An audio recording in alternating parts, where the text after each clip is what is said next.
Hai anak-anak, salam sehat selalu, berkah dalam. Anak-anak berjumpa lagi dalam kegiatan Pojok Rohani SD Madirayu. Hari ini kita akan kembali lagi bersama-sama untuk mendengarkan sabda Tuhan dan merenungkannya.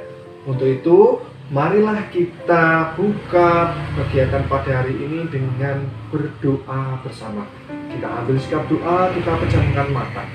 Kita buat tanda kemenangan Kristus dalam nama Bapa dan Putra dan Roh Kudus. Amin.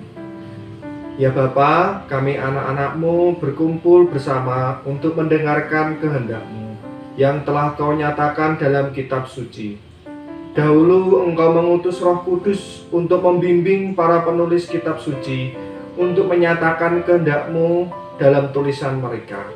Karena itu, ya Bapa, kami kini mohon kehendak-Mu. Utuslah Roh Kudus-Mu untuk membimbing kami, agar kami dapat memahami kehendak-Mu yang tertulis di dalam kitab suci dengan pengantaraan Kristus Tuhan kami. Amin. Anak-anak, bacaan Injil pada hari ini diambil dari Injil Matius bab 23 ayat 13 sampai dengan 22. Pada suatu hari, Yesus berkata kepada para ahli Taurat dan orang-orang Farisi, "Celakalah kalian, hai ahli-ahli Taurat dan orang-orang Farisi! Hai kalian orang-orang munafik, karena kalian menutup pintu kerajaan surga di depan orang. Sebab kalian sendiri tidak masuk dan kalian merintangi mereka yang berusaha untuk masuk.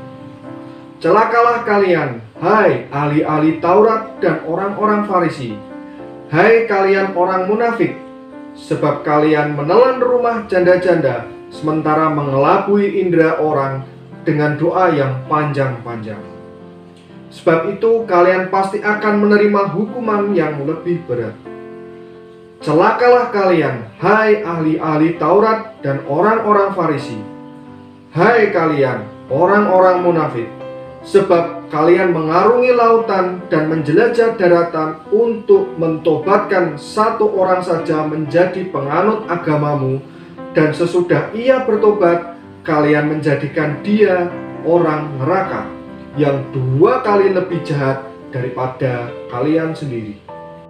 Celakalah kalian, hai pemimpin-pemimpin buta, yang berkata, bila bersumpah demi bait suci, sumpah itu tidak sah, tetapi bersumpah demi emas bait suci, sumpah itu mengikat.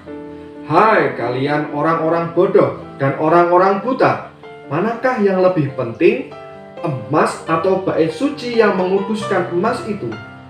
Dan kalian berkata, bila bersumpah demi mezbah, sumpahmu itu tidak sah, tetapi bersumpah demi persembahan yang ada di atasnya, sumpah itu mengikat. Hai kalian orang-orang buta, manakah yang lebih penting, persembahan atau mezbah yang menguduskan persembahan itu? Karena itu, barang siapa bersumpah demi mezbah, ia bersumpah demi mezbah dan juga demi segala sesuatu yang terletak di atasnya. Dan barang siapa bersumpah demi bait suci, ia bersumpah demi bait suci dan juga demi dia yang diam di situ. Dan barang siapa bersumpah demi surga, ia bersumpah demi tahta Allah dan juga demi dia yang bersemayam di atasnya. Demikianlah Injil Tuhan, terpujilah Kristus. Anak-anak, dalam bacaan Injil pada hari ini, Yesus tadi menegur orang-orang Farisi dan ahli-ahli Taurat dengan satu ungkapan yang khas, yaitu celakalah. Kata celakalah ini merupakan teguran yang keras dari Yesus kepada orang-orang yang disebut Yesus adalah orang munafik. Nah, apa itu munafik, anak-anak? Pak Andre akan menggambarkan sedikit bagaimana orang yang munafik itu. Pak Andre akan menggambarkan seperti seorang aktor atau seorang artis. Bukan berarti aktor atau artis itu adalah orang munafik. Bukan ya anak-anak. Ini hanya untuk menggambarkan saja supaya kalian paham apa itu orang munafik. Seorang aktor atau seorang artis itu tentunya sering bermain di televisi.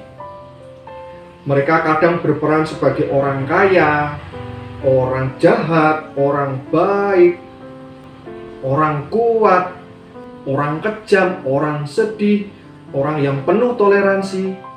Tetapi sebenarnya kehidupan mereka tidak seperti yang digambarkan pada acara televisi tersebut. Apa yang digambarkan di dalam televisi berbeda dengan apa yang dilakukan dalam kehidupan sehari-hari. Apa yang di luar berbeda dengan apa yang ada di dalam. Sekali lagi, bukan berarti artis-artis itu adalah orang yang munafik. Bukan, itu hanya sebuah penggambaran saja bahwa apa yang dilakukan ternyata berbeda dengan apa yang ada di dalam hati. Jadi bisa dikatakan munafik itu adalah berpura-pura. Nah, menjadi murid Yesus berarti kita harus bisa melepaskan kepura-puraan itu tadi.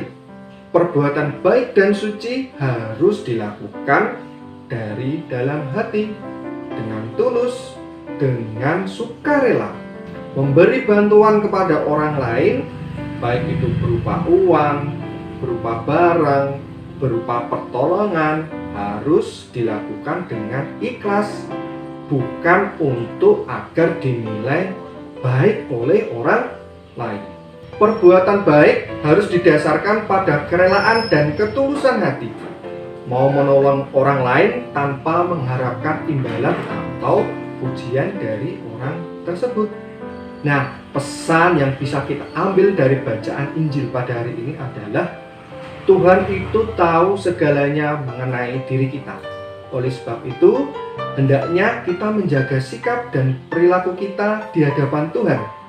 Dan apa yang segala kita kerjakan kepada orang lain, lakukanlah dengan ketulusan, bukan untuk dipuji oleh orang lain. Nah, anak-anak, itu tadi pesan dari bacaan Injil yang bisa kita peroleh pada hari ini. Untuk menutup kegiatan hari ini, marilah kita berdoa bersama. Allah Bapa yang berbelas kasih, sabdamu adalah kehidupan kekal, daya hidup dan perutusan kami. Naungilah kami dengan Roh Kudus, agar kami dapat melaksanakan misi putramu, menyampaikan kabar baik kepada sesama yang miskin dan kekurangan. Semoga sabdamu hari ini dapat kami wartakan kepada sesama kami, sehingga bisa menyembuhkan sesama yang sakit, menghibur yang berduka cita, meringankan yang beban berat, meneguhkan yang lemah imannya, dan memberikan pengharapan bagi yang putus asa. Demi Kristus Tuhan dan pengantara kami. Amin. Dalam nama Bapa dan Putra dan Roh Kudus. Amin. Demikian renungan hari ini. Terima kasih. Tuhan memberkati. Sampai jumpa.